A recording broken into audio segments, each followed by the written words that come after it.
Success Stories. I'm Uma Pemaraju. What do you suppose two down-home ice cream makers, a jet-setting lingerie mogul, and a computer genius have in common? Not much, that's for sure, but believe it or not, they do have some similarities. They're all New Englanders who've each had a very unique invention idea, the desire to turn those ideas into reality, and the determination to make their ventures successful. And make no mistake about it, they are successful. And there's one more common thread between them. They're all here tonight to share with you the tales that took them to the top. We've got ice cream that packs a political punch, sexy underwear, and robotic wizardry on the bill. So stay tuned. I'd say it's going to be a pretty unusual hour.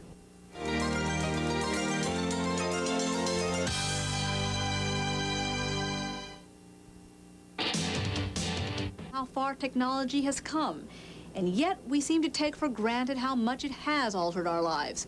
Not too long ago, it might have seemed extravagant to own a personal computer. Today, many people can't get by without one. And who would have thought that we'd see the day when a computerized scanner adds up your grocery bill?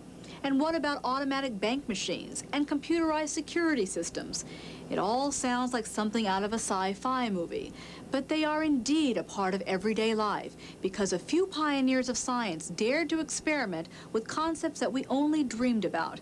Today, the big challenge for computer scientists is artificial intelligence, machines that can perform functions like reading aloud from printed material, music machines that can recreate any sound it hears, machines that type while you dictate. It seems almost unthinkable, but our next success story is about a man who has, in fact, invented machines that think. Ray Kurzweil was born in Queens, New York in 1948. His mother was an artist, his father a noted orchestra conductor, both highly intellectual. So perhaps it came as no surprise that at the age of 5, Ray knew for certain that he would be a scientist. A few years later, when most boys were discovering girls and sports, Ray discovered an infant technology, the computer. I became interested in computers really around 11 or 12. I built a computer, my first computer at that time, and a little bit later in high school I built a computer that could analyze melodies and develop what I called a pattern recognition model of why melodies of a particular composer sounded good, or what differentiated melodies of a particular composer from another composer. And it could then actually compose melodies in the style of the composer, say Mozart or Chopin, that it had analyzed. And it would sound like a third-rate student of Mozart. Later in his college years at MIT, he developed and sold a program to a distinguished book publisher for $100,000.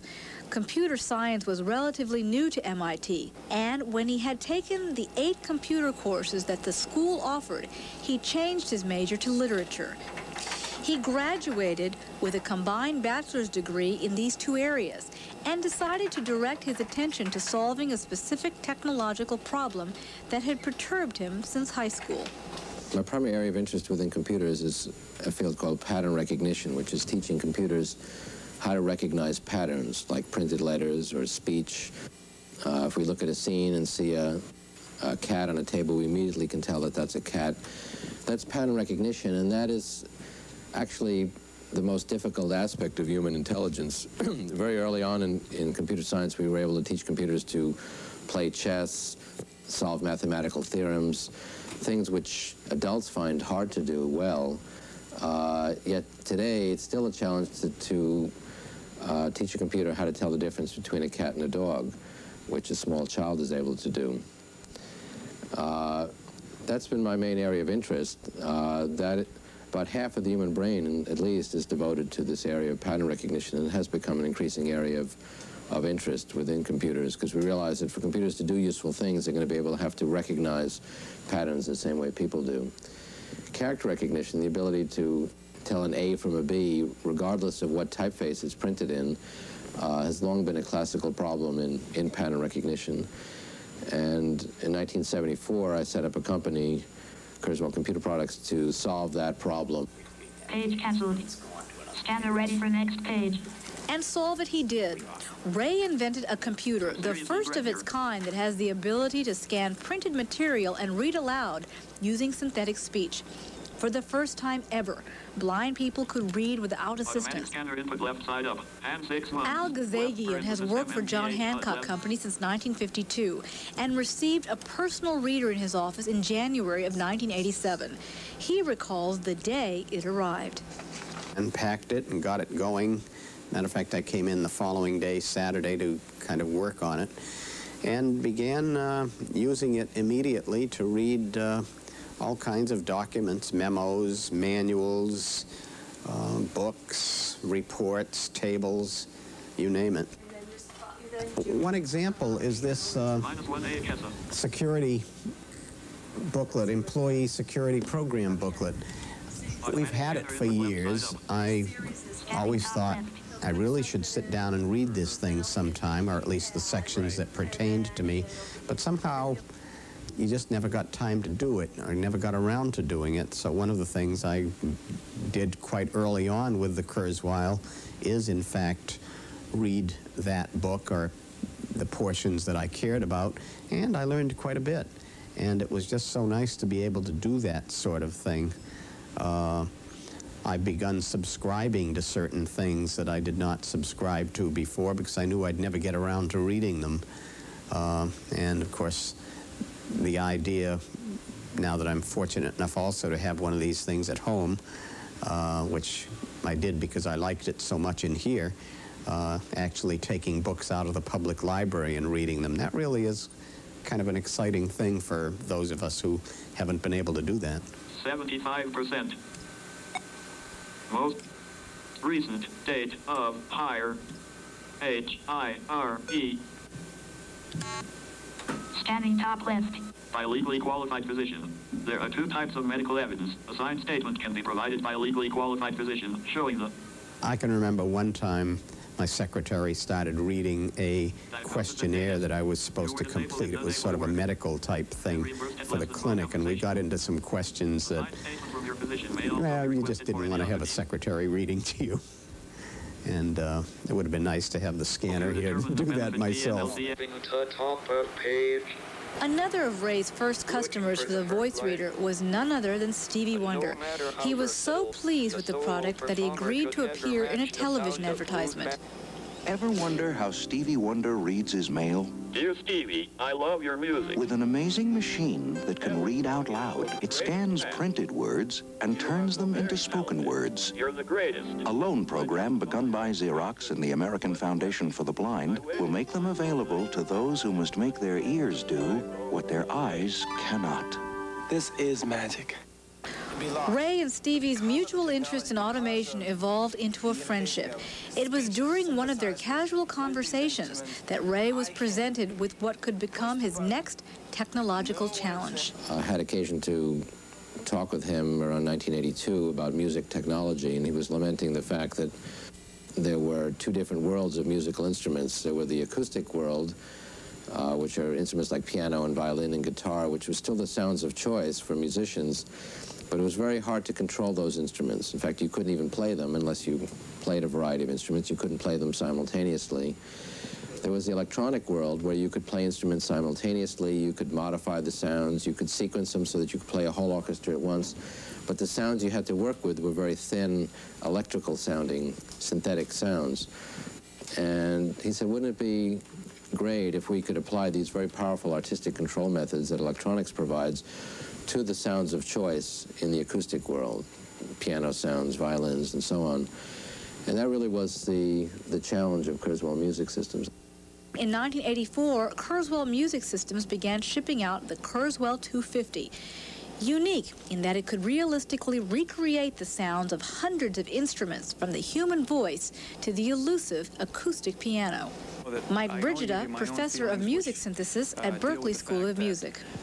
There's no way in my lifetime that I'll be able to learn how to play flute, clarinet, trumpet, trombone, harp, sing, violin, cello, drums, timpani, all of these instruments. Yes, one can play at them, But to have the dexterity on keyboard and then to be able to make these sounds, to sit down at an instrument like that is just a joy. It's a fun experience, a gratifying experience.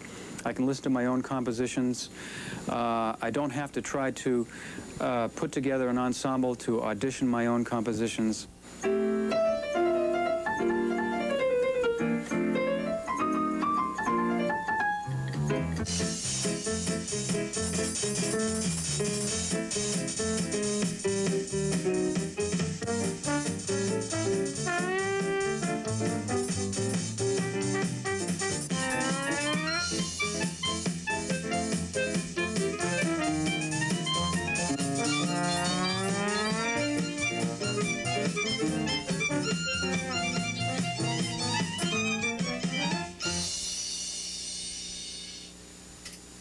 All musicians judge instruments, electronic instruments, and acoustic instruments for that matter, based, number one, on the sound.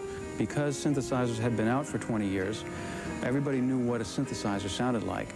But for a keyboard player to go up to a keyboard and play a violin or a harp sound or something, some non-keyboard instrument, and have it sound pretty close to the original, that was the sort of the dream.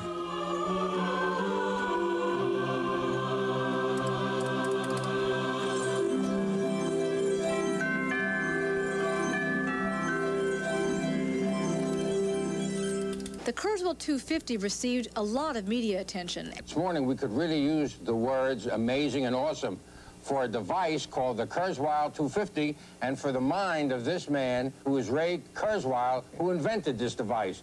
Did the Kurzweil 250 meet Stevie's needs? He was thrilled. As soon as we said we had this working model, he came over and wanted one right away, and he did get serial number 0001. All of the equipment that you see can be programmed by anyone, sighted or blind, to play by itself. That is a technological wonder. Ray's latest invention solves yet another problem associated with pattern recognition, this time in the form of speech. Speech patterns have always puzzled computer scientists because the patterns created by two people saying the same word often differ significantly. If you look at two different people saying the word baby, it looks dramatically different. Yet again, there must be some invariant features that makes them the same word and allows us to recognize it as the same word. That's the heart of the problem, trying to find what those invariant features are that's the same between two different utterances of the same word. And we're devoted to what's called large vocabulary speech recognition, which is recognizing speech with a very large vocabulary of 5,000 or 10,000 words. Large enough to create written documents. In a hospital emergency room, time is precious, often a matter of life and death. Unfortunately, it is the norm for the doctor to spend almost as much time on paperwork as he does on a patient. Ray's newest technology, Voice EM, a voice recognition system, can cut form-filling time virtually in half. From Mercy Hospital in Springfield, Massachusetts, Dr. John Holbrook. This overcomes the biggest hurdle that has existed in the creation of a paperless hospital, which is the entering of very complex data, which is the data about the patient encounter, generated by the practitioners, by the doctors and the nurses and the nurse practitioners. That data has never been able to be captured before, because people don't have the time and the patience in the busy practice of medicine to type that stuff into computers. The ability to use voice to enter that material into computers makes it rapid and user-friendly. So at the human interface, at the humans using the computer, the voice technology is what really makes the capture of the record possible. After that, everything is easy. Testing. 1, 2, 3, 4, 5, 6, 7, 8. Demographics. 1, 7 years, white, female, ankle sprain, right, twisting, 1 hour, continue, right, limited range, scratch that, full range. Ace bandage, signature. The ultimate goal is to convert the emergency room to a paperless emergency room. We estimate that perhaps 25% of the cost of delivering health care in a hospital goes to just creating and pushing around pieces of paper. And so we anticipate a huge monumental cost saving if we can ever approach a paperless emergency room. It's difficult for most of us to apply such terms as common sense and intelligence to a machine. Ray Kurzweil, however, knows the future of computers, and that future is machines that think. Computers are interesting because today they are affecting just about every discipline. I mean, it's hard to be involved in any profession that isn't being profoundly affected by computers in one way or another. And with what's called the knowledge principle, which is the fact that computers can't do much unless they have knowledge about the world, computer science itself is expanding to envelop most other disciplines. And for Ray Kurzweil, whose interests range from art to astronomy, there's no place he'd rather be than where he is right now. If you're involved with computers, you're invariably involved with something else. In our speech recognition business, we're creating systems that create medical reports, so we've had to learn a lot about medicine. In the music company, we're learning a lot about music education and the nature of music and teaching music theory to our instruments so that they in turn can teach music theory to children. So you really get involved in a lot of things other than computers by studying computers. It's a very good vantage point to have a variety of interests in other fields. In early 1980, Xerox Corporation became interested in Ray's work, and later that year, they purchased his reading machine. Ray, however, remains chairman and chief executive officer of what's called the Kurzweil Reading Machine division of Xerox. Xerox is also a leading investor in Ray's voice recognition company, Kurzweil Applied Intelligence. These days, besides running his 3 businesses, Ray is also working on a first draft of a new book. Not about high technology or machines of the future, as you might think, but a diet book. It seems he wanted to lose some weight, and being the analytical sort, he did some in-depth research on the subject. He's also managed to drop around 40 pounds, so I'd venture to say that he's compiled some dieting information that will be of great value to many people. Now, if he can just invent a machine that blocks your path whenever you head for the late-night snack. We'll be right back.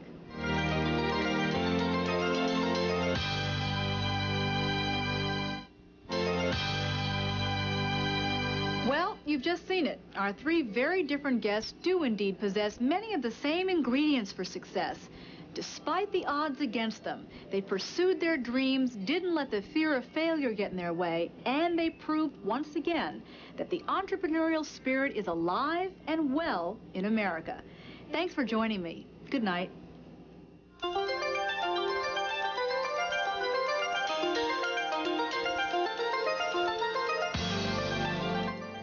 Coming up next on Prime Movie 25, a disastrous chemical spill uncovers government secrets in Warning Sign. Next on Fox 25.